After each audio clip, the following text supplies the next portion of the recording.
السلام علیکم ناظرین، آپ دیکھتے ہیں ہمیشہ ایسی بہنوں کی آواز بنتے ہیں جو اپنے مسائل کی وجہ سے کافی پریشان ہوتی ہیں۔ تو آج بھی ایک ایسی معاشرے کی بیٹی میرے ساتھ موجود ہے جو کہ اپنے مسائل کی وجہ سے کافی پریشان ہے۔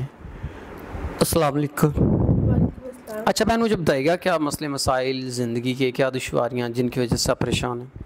میرے والدین کا کافی عرصہ پہلے انتقال ہو چکا تھا اور ان کے بعد میں اپنی چچی کے پاس رہنے لگی۔ میری چچی نے مجھے اپنے گھر پناہ دی تھی۔ میری چچی کی کوئی بیٹی نہیں، صرف ایک بیٹا ہے۔ میری چچی ایک بد اخلاق اور بد لحاظ عورت ہے۔ ان کے گھر غلط لوگوں کا آنا جانا ہے اور میں ایک عزت دار لڑکی ہوں، مجھے ایسے ماحول سے سخت نفرت ہے۔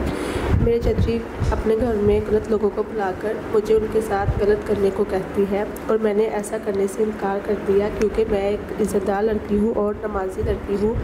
میں اپنی عزت ایسے خراب نہیں کر سکتی اور میں نے ایسا کرنے سے انکار کر دیا تو میری چچی نے بنا کچھ سوچتے سمجھے مجھے گھر سے باہر نکال دیا اور اب میں بے گھر ہو چکی ہوں۔ مجھے کسی نے پناہ نہیں دی، میں بہت مشکلوں سے اپنی زندگی گزار رہی ہوں۔ میں چاہتی ہوں کہ کوئی ایسا نیک عزت دار انسان ہو جو مجھ سے نکاح کرے، مجھے مکمل تحفظ دے۔ ناظرین، کوئی ایسا انسان ہو جو تحفظ دے اور عزت سے نکاح کرے، تو ہمارے معاشرے میں بہت سی ایسی بہنیں ہیں جو اپنے مسائل کی وجہ سے کافی پریشان ہیں۔ تو ہم امید کرتے ہیں کہ نیک انسان اس بہن کے تمام تر معاملات کو سمجھتے ہوئے ان سے نکاح کرے گا۔ تو اسی کے ساتھ اپنے میزبان نواب احمد کو دیں اجازت۔ خدا حافظ۔